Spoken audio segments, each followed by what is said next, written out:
అనుసంధానం గావించబడి ఉంటారు. కాబట్టి ఈ వ్యవస్థలన్నింటిలో కూడా ప్రజలందరికీ కూడా చేరువలో ఉండాలంటే మీ పాత్ర చాలా కీలకం.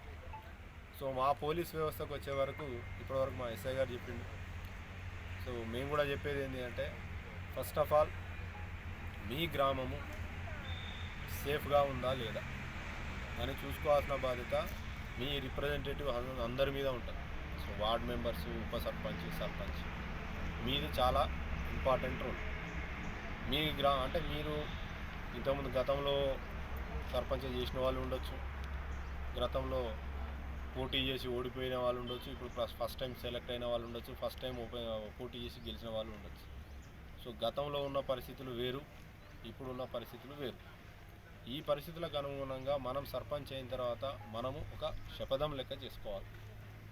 మీ అంతటా మీరే అందరూ ఒక తీర్మానం లెక్క చేసుకుంటారా, శపథం చేస్తారా, ఏం చేస్తారో చేయండి.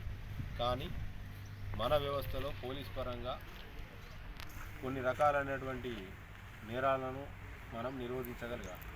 దానికి మనం ఫస్ట్ చేయాల్సిన పని సీసీ కెమెరాల వల్ల ఏమవుతుంది అంటే, సీసీ కెమెరాలు మీ ఊరిని మొత్తం మీరు ఒక మనిషి 24 గంటలు పనిచేయదు, సీసీ కెమెరా పనిచేస్తుంది. దానికి ప్రాపర్ స్టోరేజ్ పెట్టుకొని ఒక 15 రోజులు, నెల రోజులు బ్యాక్అప్ పెట్టుకొని మంచి సీసీ కెమెరాలు మీ ఊరు మొత్తం మీకు ఎక్కడెక్కడ అవసరమో మీకు తెలుసు. మన ఊరికి ఎట్నుంచి ఎంట్రన్స్ ఉంటుంది, ఎట్నుంచి వచ్చిపోయే దారులు అయితే తెలుస్తాయి. ఈవెన్ పొలాలకు పోయే దారి కూడా పెట్టుకోండి. పొలాలకు కూడా 2-3 దారులు ఉంటాయి కదా, అంత పొలాల దాకా పెట్టడం అంటే కొద్దిగా పాసిబిలిటీ కావచ్చు, కానీ పొలాలకు పోయే దారి కూడా ఇంపార్టెంట్.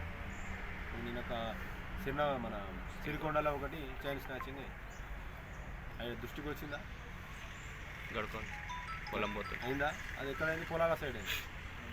సో కాబట్టి ఇండివిజువల్ మూమెంట్ అంటే ఒంటరిగా పోయే అవకాశం ఎక్కడెక్కడైతే ఉంటుందో అక్కడ ఇటువంటివి జరుగుతూ ఉంటాయి. కాబట్టి ఇంకా అది కాకుండా ఇప్పుడు మాకు హైవే దిగిన కాడి నుంచి అటు మాధవనగర్ బ్రిడ్జ్ సైడ్ ఉన్న ఊరోళ్ళు అయితే మొత్తం అసలు ఈ 4-5 కెమెరాలు పెడితే సరిపోదు. అంటే ఈ దాదాపు ఈ స్ట్రెచ్ ఎన్ని కిలోమీటర్లు, అన్ని కిలోమీటర్లు కవర్ అయ్యేటట్టు సీసీ కెమెరాలు ఉండాలి. అట్లయితేనే మనకు ఇంపార్టెంట్. సో సీసీ కెమెరాలు ఉండగానే పని అవుతుందా అంటే, సీసీ కెమెరాలతో పాటు మనం కూడా పనిచేయాల్సి ఉంటుంది.